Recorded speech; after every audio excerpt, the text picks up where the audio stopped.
Initially, I wondered how I was going to approach the Civil Guard's rifles, so I put up in a poll in my community tab on how I should approach this video, and thank you very much to those of you who voted. So without further delay, let's get on with the show. After the Declaration of Independence and Red-White Civil War, Finnish defense forces had to settle for the M91 three-line rifle by default due to meager funding, lack of industry, and the mere quantity of Mosin Nagants they possessed from rifles left over from the Russians, their Civil War, or arms they relatively cheaply acquired from stockpiles in Europe. As the Army and Civil Guard became separate entities, their path would diverge in how they went about repairing and replacing corroded barrels, which I covered in the 9124/P series video, and continued this divergence when it came to updating the M91 to a more modern rifle. While different rifles would emerge thanks to this pissing contest, the Civil Guard would watch the Army's M27 closely and end up avoiding many of their mistakes when developing what would become the M28 and making further improvements in developing the M2830. Both rifles are subject of this video. As with all my Finn videos in this series, my almost exclusive source is Matt DeRazio's Finnish Mosin Nagant 3-line rifle to Ukko-Pekka from Wet Dog Publications. I covered how the Civil Guard and the Finnish Army became separate entities in the 9124/P series video, but the TLDR version was that during the Finnish Civil War, the White Guard would arise victorious due to leadership from Karl Mannerheim, who was previously a general in the Imperial Russian Army, returning Finns who fought with the Germans in the Jager Battalion, 14,000 German soldiers, and achieving conscription, which the Reds failed to do. Mannerheim and the Jagers would form the nucleus of the professional army with universal conscription, along with other branches of the Finnish Defense Forces. The White Guard would continue on as the Civil Guard. The Civil Guard would be in all voluntary organizations which would act as a veteran corps, home guard, and a non-governmental organization, although in military matters, they were part of the national chain of command. Every municipality would have a Civil Guard chapter, and the Civil Guard would be funded mostly locally. A rivalry would form between the Army and Civil Guard since the Army would be funded by the state, while the Civil Guard would be bolstered by private fundraising, especially from the Lada Svard Women's Auxiliary. There was also a competition shooting component to the Civil Guard, and the Finns would show out in international shooting competitions. Impressive since they were using M91 Mosin Nagants and variants. After they decided the flaws of the M91 and the 9124 necessitated a new rifle design, and spied the Army's M27, they would turn to a renowned Olympic sports shooter, Viodo Valdemar Kolo, and I'm going to put that across the street in case I butchered his name. A large deficiency of the M91 and M9124 rifles was that the heat would warp the barrel bands that held the stock and handguard in place around the barrel, reducing accuracy.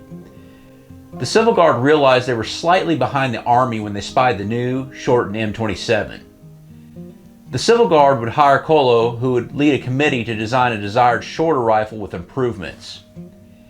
10 prototype rifles would be made, 5 with 26.97-inch barrels and 5 with 28.46-inch barrels, both reducing the barrel length from the 31.5 inches of the M91 variants.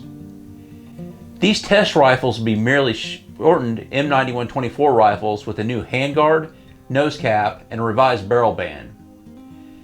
After the trials in late April 1927, Kolo's committee would recommend the 26.97-inch barrels, discontinuing the M9124 barrels, thickening the barrel at the front sight, and the barrel would be free-floating. The front sight would see protective brackets added on each side, as with the Army's M27, which would give it the nickname Spitz of the Civil Guard, named after the pointy-eared dog breed. Although an attempt was made to make an adjustable front sight, this would be abandoned due to frugality. The Civil Guard had the advantage of observing mistakes that the Army made with the M27 and avoided those mistakes. They would avoid modifying the bolt with the wing connector, which also necessitated a cut in the rear of the M27's receiver. They would add a coil spring to the trigger to help with accuracy, but otherwise left it alone. One of the big failures of the M27 was the hinged end cap, coupled with a deepening of the channels of the stock and handguard for the thicker barrel, which caused splitting in the wood with use of the new knife bayonet. The Civil Guard would also use a new bayonet but would be far pickier on the M91 stocks they used. Early M28s would have a two-piece metal plate screwed into the wood with a metal cap fitted around the barrel and stock. This would be replaced by the milled, solid one-piece nose cap that would also find its way to the M28-30. Now the M28 would keep the old Russian method for slings, while some would get a second sling slot in the butt so rifles could be slung on the front while on skis. These are referred to as ski trooper rifles, and mine is an example of one of these. The M28 also kept the Konovalov rear sight, although it would be modified with increased windage adjustments. As with all Finn Mosins, the most important thing to talk about is the barrels. Since the Civil Guard had a relationship with SIG in Switzerland, there would be two initial orders for 10,050 barrels each, one in September 1927 and the second in May 1928. As the Civil Guard desired domestic production, they looked to Tikakoski, who was able to make barrels for them on top of the M27 barrels for the Army. Between June 1928 and March 1933, they placed several small orders, totaling 11,512 barrels. The rifles would be assembled at Sako and Riamaki. Remember from previous videos in this series that this factory was an ammo plant abbreviated SAT in the early 1920s, where the Army first experimented with barrel production for the M91. A fire would leave it idle until the SYA in Helsinki took it over and reorganized it as Sako. Toward the end of the M28 run, Sako would produce a small batch of barrels for civilian sale rifles. Some civilian sales rifles would be put together with SIG barrels. The Sako-made barrels would be marked with an S and first spring surrounded by a gear. SIG barrels are marked in the same manner as on the 9124, only below the wood line on the M28 rifles. There will be an SY on top of the barrel, while the Tikakoski barrels will have an SY above their symbol, a T surrounded by a triangle. Civilian rifles with SIG barrels will also have the SIG's gear logo applied over the SY. Sako making barrels for the civilian sales M28 were almost a proving ground that they can handle taking care of almost everything domestically for their further improved M28-30 rifles. Alright, this is the M28. This is the Civil Guard's initial attempt to improve the Mosin. Notice the Konovalov sight is still on there. That will leave it when we get to the M28-30. So, let's see how this does with the old Tula ammo.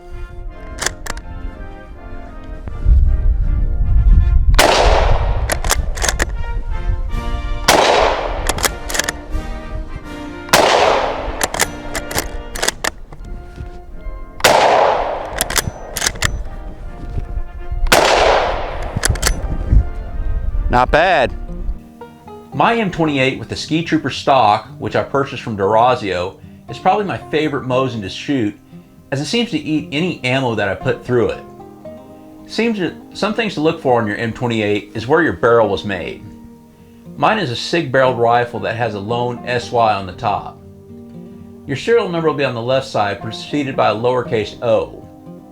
If I read Durazio's book correctly, the barrel on my rifle was made in the first batch of SIG barrels. The right side and bolt will have the Civil Guard district preceded by an S. Now, Durazio has a list of Civil Guard districts in the appendix of his book, so I was able to determine my rifle was sent to Kantahame, a small drive north of Helsinki in southern Finland. As I mentioned, my rifle is an original Ski Trooper stock.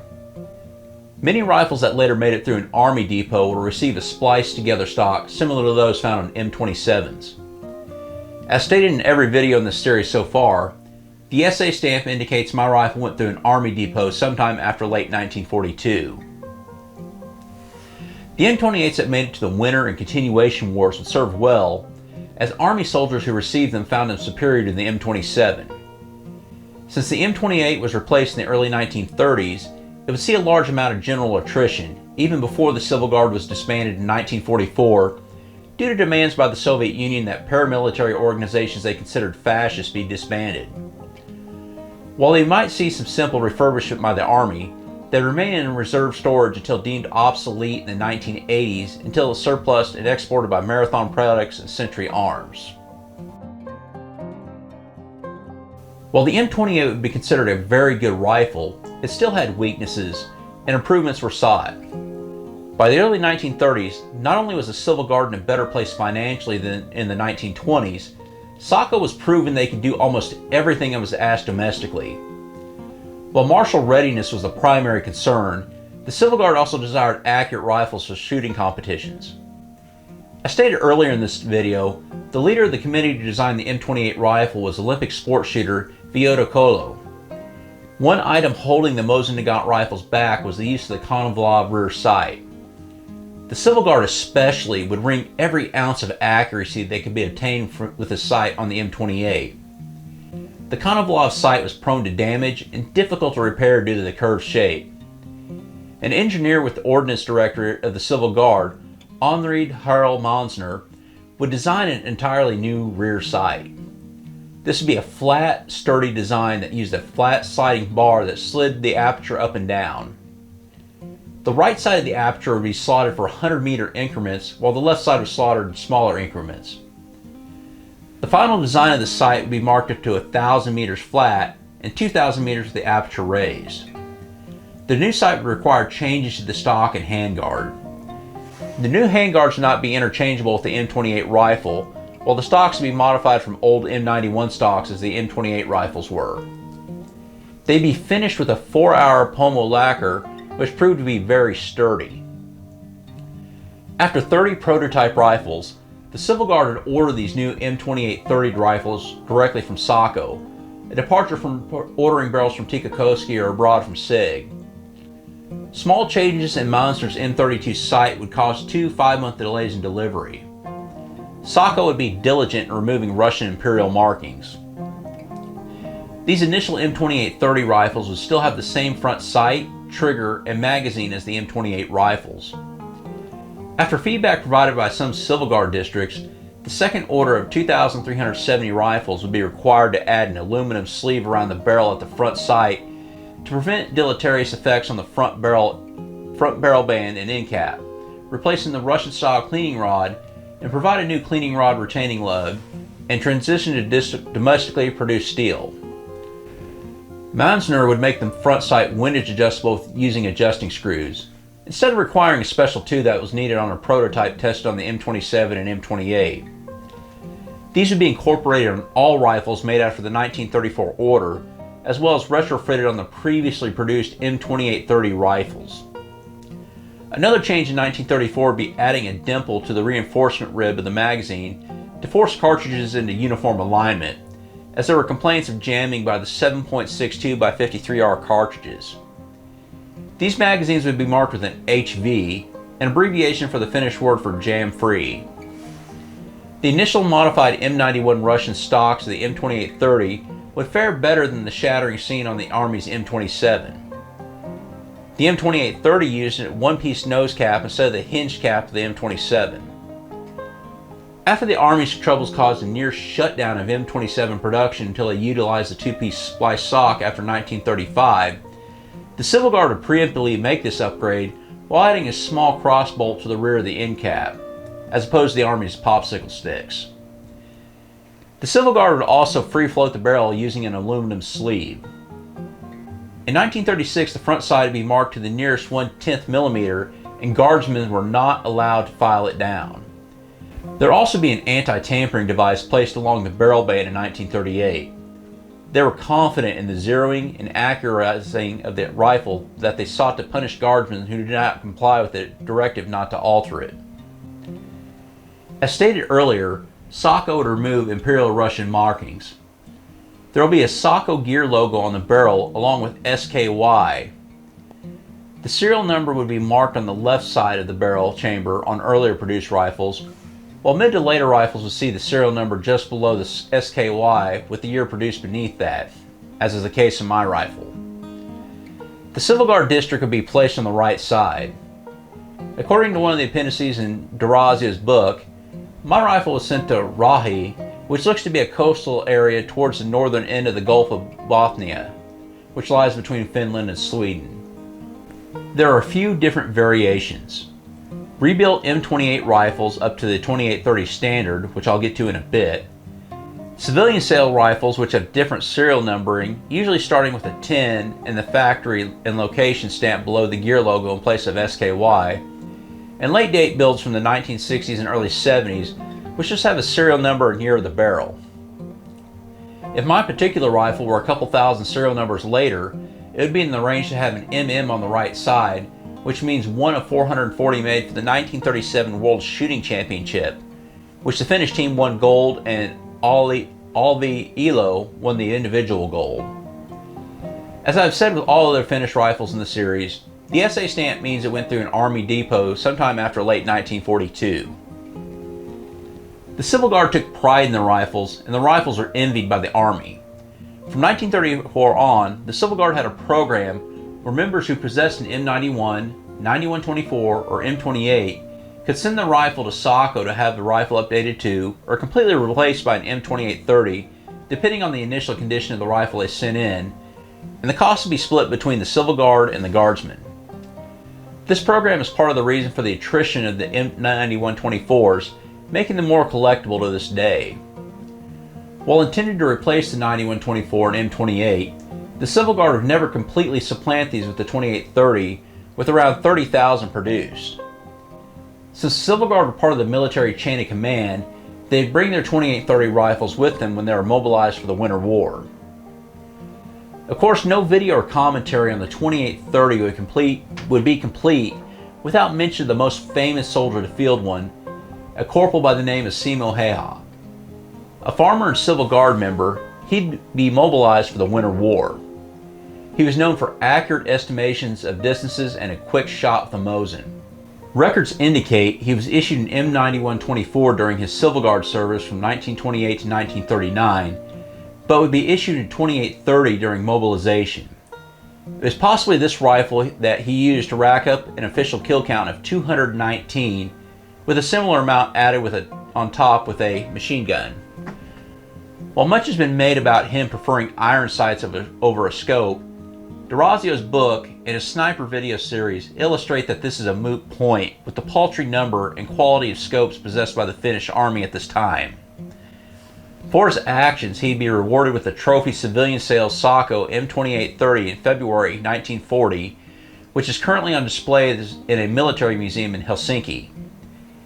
As for his military 2830, this was likely lost when he was wounded on March 6, 1940, when an explosive bullet struck his face, which required 26 operations over 14 months, causing him to sit out the continuation war. He would live a quiet life and die at the age of 96 in 2002. After the dissolution of the Civil Guard in 1944, some in the Finnish Defense Forces would prefer the 2830 to the later M39, and the 2830 would supplement the 39 until the introduction of the RK-62 assault rifle. A limited production run from 1967 to 1973 occurred at AV1 using leftover parts to produce the aforementioned late-date 2830 rifles, many of which would later become the M2876 target rifles. The 2830 would remain mostly in reserve until deemed obsolete in January 1986, where they would enter the surplus market. Marathon Products and Century Arms International bring them to the United States in the 1980s and 1990s. Now, there won't be any shooting footage from my 2830 rifle, as it doesn't like the steel case ammo at all, and it was even finicky when the brass case was used. I have to wonder if it was still chambered 7.62 by 53R, as there is no D marking on the barrel, but it is marked SA, meaning it went through an Army depot post-1942. When it did chamber the brass case 54R ammo it popped the primer, so I gave up trying to shoot this. Maybe I'll find some 53R someday and try to shoot this rifle. Now, I know this video is getting a bit long in the tooth, but I combined the M28 and M2830 to keep the Civil Guard's improvements in one place to contrast with what the Army did with the M27, which you can learn about by clicking over here. Please join the GOA and get $5 off your membership with the link in the description. Thank you for watching, and as always, have a great day.